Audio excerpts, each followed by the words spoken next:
Hello, hello. You know the drill. Welcome back to Bishop Chapter. This is Dev Diaries number 9, I believe.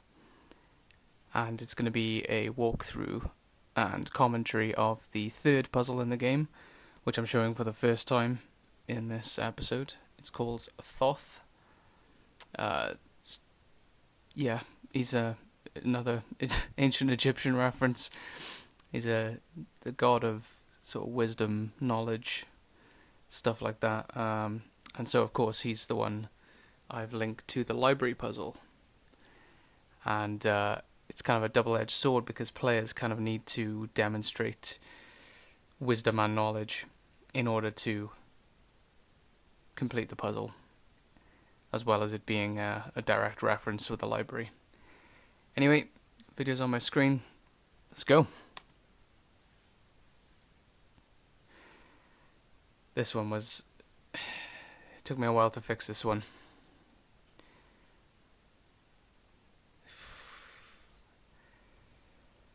So, before we dive into the library, there are a lot of clues to the puzzle. We're starting back in familiar territory here, the Anubis room. I'm showing you a little update here. There's a new crosshair in the game, which I've also disabled when viewing documents. And there was an issue before where you could see the outline of the document behind the document. So the one on the table was showing through. So this is me just showing off the fixes there. And I've also added this little fella in here. It's a new document. It's a little notepad, which I've kind of scribbled on. It's a couple of references and Easter eggs to those who have some knowledge of ancient Egypt. I finally managed to get to the back there. Anyway, the main point of interest in this notebook is the code on the front. It's the letter, number, dash, number, which I will demonstrate with the cursor shortly. There you go, T38. We'll get that on the screen. There it is. So, taking notes is pretty essential for this puzzle, because there are 9 codes like that to find in order to complete it. We'll get into the reasons why very soon. This is also new. I teased this the other day. I posted a picture of it. It's the Aton Tower. This ties into the 6th puzzle, which we'll get to eventually. We've got 2 more to do first. And then, of course, we have the main gates. The aim of the game is to get out. I keep looking at the tower. Looks pretty cool against the red sky. We'll see more of that soon.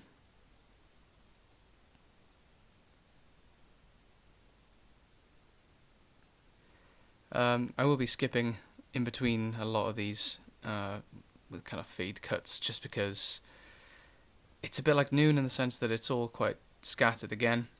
The documents and codes are things that, again, you'd find if you look for them. I've sort of shown off these post boxes before. They've been in the game for a while, but now there's stuff in them. Here's the second clue. It's a little envelope. It's got some stuff on it that ties into the comic. And then on the back is... it's another letter, number. Get that on the screen as well. Skipping forward, I think. Yes, here we go. We're back in, again, familiar territory, the Noon cabin. It's a bit better lit this time. And I've also added the next clue, which is a little Polaroid. Gonzo / Amigo, who is a character in my comics. And on the back is printed, yet another one of these codes. Out of context, these would logically be something to make a note of for a lot of players. Maybe not all. But you know, it's also possible that the player finds the key document first that gives them all context. Either way, eventually it's something that's, you know, deducible. I'm showing off the new stuff for Aton here, even though it's irrelevant to this puzzle. Ignore this, we'll come back to this highlighty thing later. But this is the important part down here. It's a weird crumpled page, sheet music. Nothing on the back, but a keen eye would spot the number up here. It's not a well-known symphony. Bit of trivia for you, that's actually the sheet music for the Mummy Returns theme. It's an Egypt thing.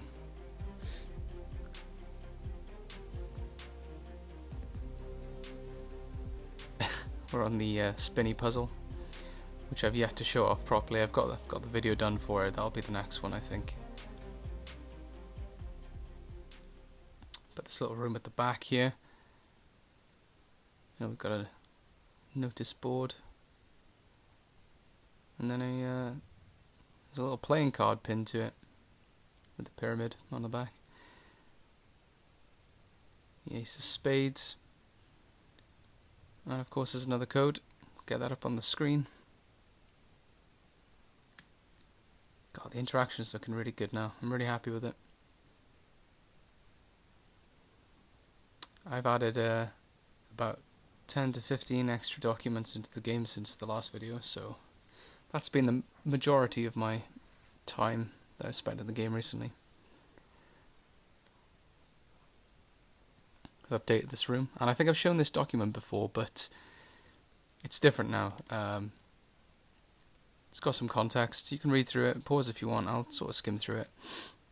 But this gives everything you need to know about this puzzle. It describes the referencing system that's been set up in the library. And there's also the little clues of omitting the letters I and O because they look like a 1 and a 0. That's kind of key information if you're going to figure this puzzle out. And then it's giving context for all the codes that have been found. It's part of a referencing system. And then it hints at a secret door,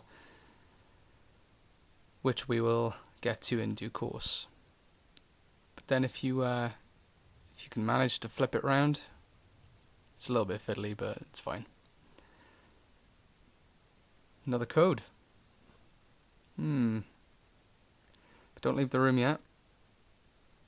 Got this bad boy down here. This is an Aton clue. I'll show this again in the Aton video and we'll go through it properly, but you can read it now if you want. It also makes reference to noon and gives some added hints to how that works. But essentially there's a little subplot to the Aton puzzle when it comes to finding the key to access the Aton building. But on the back is, well, some scribbles and also another code. So we're up to 7 now. There are 2 remaining, and one of them is again right here. I've added a newspaper. That's yeah, that looks cool. And then a little post-it note with a code. And then if you flip this one around, if you can, L left spare locker key behind locker. So I didn't show the lockers yet. That's again something new I've added since the last time I showed the map. But just outside this building, there's about 7 or 8 green lockers. They'll all have doors on them eventually, but only one has for now. Most of them are going to be, well, all of them are going to be openable except for the one that you just saw there. So this one's going to be locked. So when you try to actually interact with the door, if you look in the top right, it says locked. But we found the post-it and it said the key was hidden behind the locker. So I don't know if you can see that. If you were playing the game, you'd be able to, trust me. But key found in the top right, little message. And look at that, scratched into the back there. The lost reference we need. A lot of the locations for these documents are kind of placeholder. There's a few. Once I get a few more buildings modelled, I'll maybe shift them around a little bit. I just wanted to have them, somewhere. So this is the building that contains the library. You can only access the upstairs, so we'll go up here. I adjusted this puzzle recently because there's over 1,000 books in here. And when you walk in this room, the frame rate just drops. But I managed to fix it by adjusting the lighting and the collision on the book mesh. But yeah, it's a lot of books. So we know we have the 9 codes, and there's a little scoreboards thingy up here. It says Thoth Industries and some Thoth related hieroglyphs with 9 slots. And if you click a book, it selects the book. And each one you select builds up to 9. Right now I'm just picking random books just to show the scoreboard. And then there's a big confirmation button in the middle then. I'm just showing you that the puzzle can fail.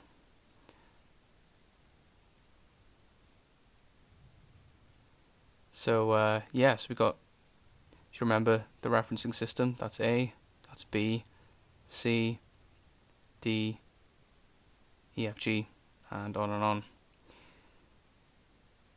So I've put the codes in order now, alphabetical order.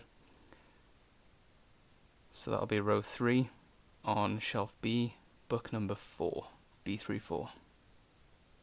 Oh, need to click again. I think I was a bit too far away. Right, that's 1 in. E510. C, D, E. 1, 2, 3, 4, 5. And 1, 2, 3, 4, 5, 6, 7, 8, 9, 10. Cool. Shelf F. 1, 2. Nice, easy. And then the same one, but row 6. That's down the bottom. And book 4.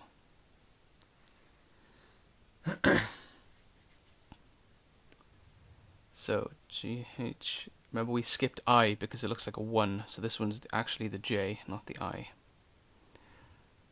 That's some key information that if you didn't make a mental note of it, could mess you up in this puzzle. J, K, L, M, N. Remember we skip O because it looks like a 0, so this one's P. So P, 3, 11, 4, 5, 6, 7, 8, 9, 10. There we go. Nice, 3 left. Q, R, row 4. Book 13, 4, 5, 6, 7, 8, 9, 10, 11, 12. Here we go. This one. Cool. Cool. S, T. T11. That's an easy one. And then finally, T38. So 1, 2, 3, 5, 6, 7. There it is. That's all 9 codes in. Look to the left of your screen as we confirm on the button. The aforementioned secret room appears. And that's the puzzle done now. You cannot input anything. It's solved.